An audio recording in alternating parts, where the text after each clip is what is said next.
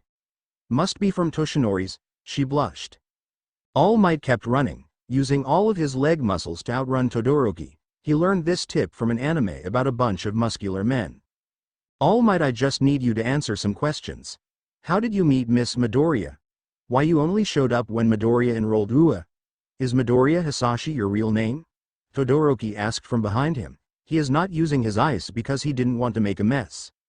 Yagi just kept quiet and ran faster with a speed that Usain Bolt would be jealous of. They ran past everywhere, even UA. Not noticing a certain animal from the building sipping tea, and laughed. You usually say, I am here. But you were never there for Midoriya when he was a child. Why weren't you there for Midoriya when he was a child? Were you buying milk? Todoroki learned this from Kaminari, though he didn't know what it means. He raised his hand, attempting to catch his shoulder. But All Might sped up, run even faster than Iida. Ah! All Might screamed. Ah! A scream echoes across the Uraraka's apartment. The whole building complained about the weird sound. What was that? Kurata wondered. Must be the weird kids shouting or a madman. But I'm impressed that he has a voice this loud. Dansei chuckled. Anyway, dinner is ready now. The mother shouted from the dining room. Ochako turned off the TV to eat. She stretched her back, feeling the bones crack is a good sign. Izuku doing the same but more complicated. He stretched his back but also his legs and arms. He even leaned his ribs. He really is into exercises. Ochako smiled dopey. The two reached the dining room. The space was small but still large enough to place a table for four, the kitchen just situated near them. Then Izuku smelled something. The flavor of curry hit his nose. He inhaled a bit of the smell. It's what I think it is.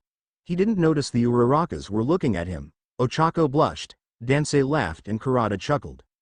Izuku opened his eyes, breaking from his Katsudanland, and blushed. I'm sorry, I should have not acted like that. Izuku bowed 90 degrees. Kid, there is no shame in that. You can't resist good food. It's natural. Dansei whispered. And plus, when I first met my in-laws, I accidentally eat all the food straight from the pan. Izuku did a stupid face. Uraraka's dad looks like a gentleman, yet he ate from pan when he met Uraraka's mom's parents. That is even embarrassed than him drinking water from the pond the kids peed on. Kurata giggled before told them to sit. But the father had a good idea. He wanted his daughter to sit beside Izuku. That would be a cute thing to see. He looked at his wife, who automatically understood Dansei's intention. But if the young man does something inappropriate, he won't hesitate to smash his hand like a nail with his hammer. Her father quickly sat down. Since the table was shaped like rectangle, he chose the width one, leaving the length long enough to fit the two. Izuku tried to sit at the opposite of Ochako, but her father quickly put his hammer at the table, scaring off Izuku, who comical turned around to sit with Ochako. He is so scary, Izuku thought in his head. They sat there for a solid 3 minutes. There was no talk, just silence. The only sound in the dining room was the sound of a curry simmering. Ochako felt uneasy. We must break the ice. She moved her knee to hit Izuku's, signaling him to start a conversation. A small one is okay. Izuku nodded at her. Good evening, sir. Thank you for inviting me for dinner. No problem, kid. Just a normal in-laws dinner. Dansei joked, making both teens blushed. Did you like the bouquet I gave you, sir? Izuku asked. My god, tell you, you really did a good job. Buying a bouquet is a super good move. I did that before, but I accidentally bought hyacinth. The neighbors thought that my wife's family was dead. But you bought some gardenias, is that right? Izuku nodded. My wife really loves those flowers. You can see a painting made out of fabric at the hall. She made one of those when she was pregnant and... While Dansei and Izuku were talking, mostly Dansei, her mother was bringing up the food. Ochako stepped out of the chair to help her mom. Her mom bid her a thank before taking some chopsticks and spoons. He is so nice, I like him. Her mother suddenly exclaimed. Ochako nodded. Yes, mom, he really is. She blushed and took a look at him. Izuku was conversating with her father normally. It's like a son-in-law was talking to a. Wait, son-in-law? Ochako blushed at the sight. Her mother noticed that, so she teased. Dreaming about inappropriate things, darling. Ochako's mom laughed at her daughter's cute mumbles. All right, your dad is hungry, so we have to hurry, dear. Kurata ushered her daughter. Right. Ochako said, still embarrassed. She took the whole pot of katsudon soup. She bought a whole chicken, not just some chicken breasts. That's a bit expensive. Dinner is here. Kurata announced. ORIAM here. Just right on time when Izuku doing an all-might face. This made the whole family laughed. They laughed. Deku cried internally. After they calmed down their laugh, Kurata arranged each bowl in front of everyone. Ochako put the pot at the center of the table. Izuku just widened his eyes at the sight of his favorite food, katsudon. The texture looks creamy, though it doesn't have eggs as much as his mother usually does, but the chives did make it looks tastier. The amount of chili wasn't much, but Izuku isn't into spice much, unlike Bakugo, who once put the entire package of chili flakes. Kurata took Dansei's bowl to scoop some rice into it, before doing the same to Ochako's. Give me your bowl, Midoriya. She requested him. Izuku gave her the bowl. He glanced at the pot. Why did them make katsudon? Did Uraraka tell them? How does she know? Questions wandered in his head. When Miss Uraraka put the bowl back, Izuku still didn't move, still in his mumbling thoughts. Ochako nudged him by the leg several times, just so he came back to real life. Izuku shuddered and came back to his sense. He looked around to see Daisen raising his eyebrow, Kurata stirring the pot, and an awkward smiling Uraraka. After he bid a thank you to Miss Uraraka, who nodded at him with a smile. Let me do that. Ochako insisted on pouring the soup in the rice. She tried to take the big spoon from the pot, but Izuku was faster. He took the large spoon and offered. Let me do that. Number no let me. Number let me, I'm your boyfriend. Ochako blushed. Why did he see that? What if her parents heard it? Ochako reluctantly let him do the soup scooping. He offered her first before doing the same to the parents. How gallant he is. Kurata thought. Ha, show off. Daisen thought. So how did you two met? The father suddenly asked. The two teens looked at him with a raised eyebrow. No, I mean, how did you guys become a couple? How did it start? Oh no, they both thought. They should have prepared better. They could have made up a fake story. Ochako froze. Izuku kept scooping, but he was freaking out internally. They can't talk right now, so they will play a new plan. Faking a story. Oh yes, I met Ochako when we were in written exam. I accidentally fell, but then Ochako floated me, preventing me from failing. Izuku answered. His hand hidden behind his back signaled Uraraka to continue it. So yes, I did save him from failing. That is a bit embarrassing. We both wish each other good luck, and then we parted ways, and we met again in practical test. I was trapped. Ochako whispered the last part. Trapped? You mentioned that you were trapped in the debris before, but thank God my daughter was saved. Her mother hugged her daughter, much to her embarrassment. But who saved you? You never told who the savior was. Daisen asked her. Izuku took a deep breath and raised his hand. The parents were shocked, but the mother smiled even wider. I saw your daughter getting pinned by the debris, and the zero-pointer was going to hurt her, so I ignored everyone to save her, Izuku said. Now that was where their love bloomed. Kurata squeaked in her mind. Not bad kid. Daisen said in his mind. But that was the first time I used my quirk, and I accidentally broke my arm in the process. This raised the adult's eyebrows. I was exhausted and fell a few hundred FTS. Izuku chuckled at the last part, not noticing everyone widening their eyes. And it's so stupid I can't say it, Izuku. Ochako blushed. What is stupid? I want to hear what happened next, her father urged her. No, it's really dumb. Ochako still tried to hide. No, you can tell them, Ochako, it's fine. Izuku rubbed his neck. Ochako felt calm at Izuku's sentence, and she nodded. I slapped him. This earned a laugh not just from her father, but also her mother and Izuku as well. Dansei kept laughing, hand clutching the hammer underneath the table. He thought Izuku did something dirty. Kurata giggled. That's fine. You need all of your fingers to float. So slapping is the only choice since he was falling and your adrenaline were rushing. That's why your brain just told you to do that. Izuku seemed surprised. Are you a nurse, Miss Uraraka? Yes, I am a nurse. I work at Hosu General Hospital as a nursing assistant, so the salary isn't high. And my husband owns a construction company, although it is small, but we are having some clients lately. She smiled softly. Yes, since the destruction of an evil villain's attack a few days ago, which created a good opportunity, he laughed. Congratulations, sir.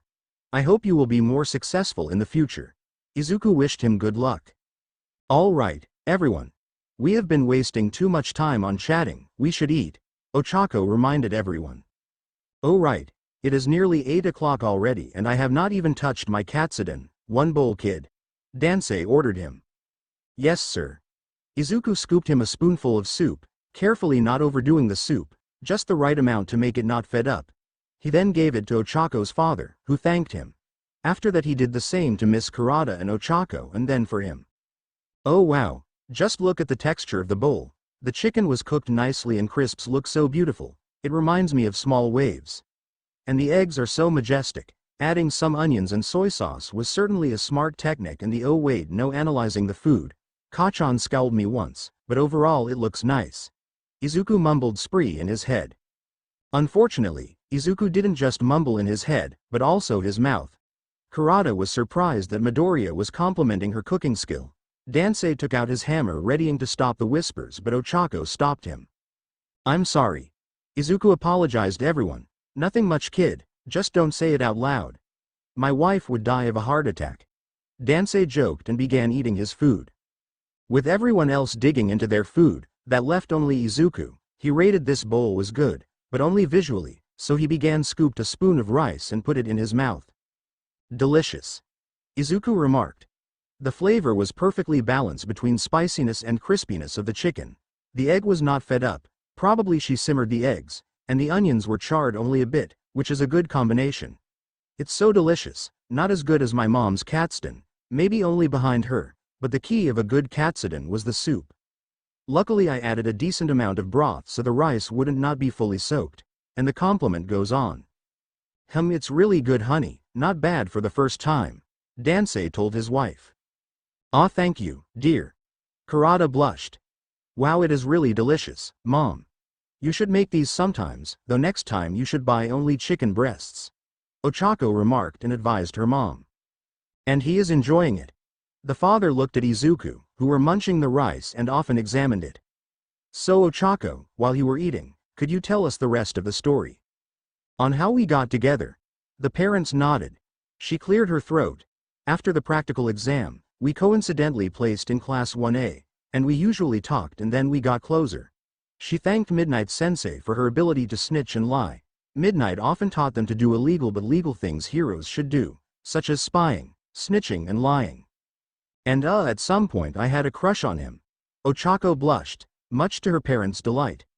We usually backed each other a lot. He often taught me some martial art and fighting skills. I helped him in his social skills. This is the most embarrassing moment in my entire life, Ochako thought. After the war, I intended confessing to him. The parents gasped at that. But after that Deku ran away to fight as a vigilante so I didn't have a chance. Her parents dropped their jaws. The boy. Vigilante? Wait a minute Ochako, he fought villains as a vigilante, so he was the hero who fought all for one as the TV showcased. Kurata asked. Ochako nodded. They couldn't believe that. The boy who just sitting across them, used to fight the most dangerous villain on the earth, the tyrant who stole hundreds, if not thousands of quirks. But don't worry Mom, Dad. We defeated the villains, the League of Villains collapsed, and the Meta Liberation Army was eradicated. We're safe now. Ochako assured her parents. Both of them sighed in relief. They certainly don't want their daughter being in villains' sight, but the thought still shuddered them. Due to the villains' attacks, we moved on to Class 2A pretty late, and our relationship also grew. We often hang out as friends. He sometimes took me to see stars. She accidentally stated the last part. Stars. He knows you love stars. What a good in-law. He can be part of the family right here, right now. She didn't know if her dad was joking or not. Oh, you never told anyone that you love star seeing. She must really like him to reveal that. Due to her parents giggling about their daughter, she floated.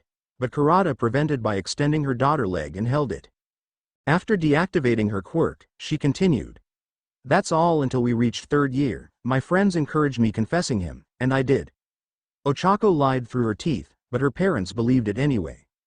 You have compressed all of your feelings for that long. He has been through a lot. No, you and him have been through a lot. Can I ask you only one question? He asked. Ochako nodded. Would you two be there for each other? Ochako's dad asked her. Ochako readied to answer yes, but she was cut off. It's so delicious, Mr. and Mrs. Uraraka. Izuku exclaimed, done eating. Both the parents beamed at Izuku's statement. Hey, it is my first time cooking that. It can't be that good, Kurata humbly replied. Izuku shook his head. No, Miss Uraraka. The katsudon was really great. The flavor was a perfect balance of spiciness and saltiness. The broth wasn't oily and the chicken was very great. You are a great cook, Miss Uraraka, Izuku said. Trying to flirt my wife, young man? Dansei joked. No sir, I would never do anything that inappropriate, Izuku stammered. Dansei laughed and Kurata giggled. I'm just messing with you, young man. He belched and apologized. Izuku noticed that he and Mrs. Uraraka just done eating. With Miss Uraraka and Ochako followed suit, the girl just rubbed belly in satisfaction. As Dansei was toothpicking, he noticed that there was only one set of katsudon. The Urarakas is a super strict family in saving stuff. They had to eat everything, preventing them go to waste, and fried chicken overnight could get some maggots in it. Okay, who will eat the last set of it? I'm full, Mr. Uraraka told them. Kurata looked at the last set and sighed. No, I'm full too, so I guessed we should let it to the kids. Izuku shook his head. Yes, miss, we should let Ochako eat the last set. I'm also full. Izuku looked at Uraraka, who were blushing. No, katsudon is your favorite food, so you deserve to eat it twice, Ochako protested. No, I'm just a guest. I have no right to disrespect, so you should eat. Izuku unyieldingly denied her offer. Both protested against each other. Izuku was bickering about him being a guest, so he should offer it to her, while Ochako said that he is the guest and guests should be treated right. Both parents looked with wonder as the two teens arguing who should eat the last set. The argument died down when a sound erupted in Ochako's belly, and Izuku smirked. Looks like someone is hungry, Izuku said in a sing-song voice, making the parents laugh. Not waiting for her response, Izuku quickly scooped the rest into her bowl. He also added some rice. Ta-da! Your katsudon is served. Izuku held the bowl in front of her. But Ochako pouted, not opening her mouth to eat anything. Realizing her stubbornness, he chose begging. Come on, Ochako, please eat it. I'm full, so you have to eat so you can grow taller. Funny is that his mother usually said that whenever he ignored her spoon of food. Ochako blushed and the parents cooed at the sight. Ochako, this is embarrassing. Please eat, he begged. Can you open your mouth, Pinky Mochi? Izuku unintentionally said. Ochako also squealed in surprise. The parents stopped their laugh. Mochi? Why did you call her that? Her father demanded an answer. How should I explain this? Izuku thought. It's because should we answer this? What is the reason, boy? Dansei clutched his hammer below the table, readying to strike when he insulted his daughter. If you dare to say my daughter have a big, fat. Izuku chose to answer. It's because Ochako has round cheeks and it is tinted pink, and she also likes mochi. Izuku explained. Belly, Dansei froze. Oh, round cheeks with a permanent blush, loves mochi, that sounds like his daughter. He lowered his hammer, realizing that Izuku just made a cute nickname for her daughter. Kurata squeaked. That name is so cute, now I just want to pinch those cheeks again. Ochako blushed. Okay Deku, I will eat, so can you stop jabbing me with spoon? Ochako tried to switch the subject by accepting Izuku's offer. She accepted the bowl from Izuku and started eating it, Izuku just smiling at her. All right Ochako, after eating that bowl, you can put it in the kitchen, I will clean it, Kurata said. No, let me do it. Both Izuku and Dansei said at the same time. Both looked at each other with a dumb face. No, just sit down, I will do the dishes were long gone before she finished. Dishes. Kurata just sighed tiredly before slumping down the chair. Sir, I can do the dishes, you don't have to do this, Izuku said while carrying the eaten bowls. No kid, I am the breadwinner of this house and you are a guest, so guess what? I will take all of this. Dansei said back while carrying the pot and the chopsticks. They gave up because of their both sheer will of stubbornness.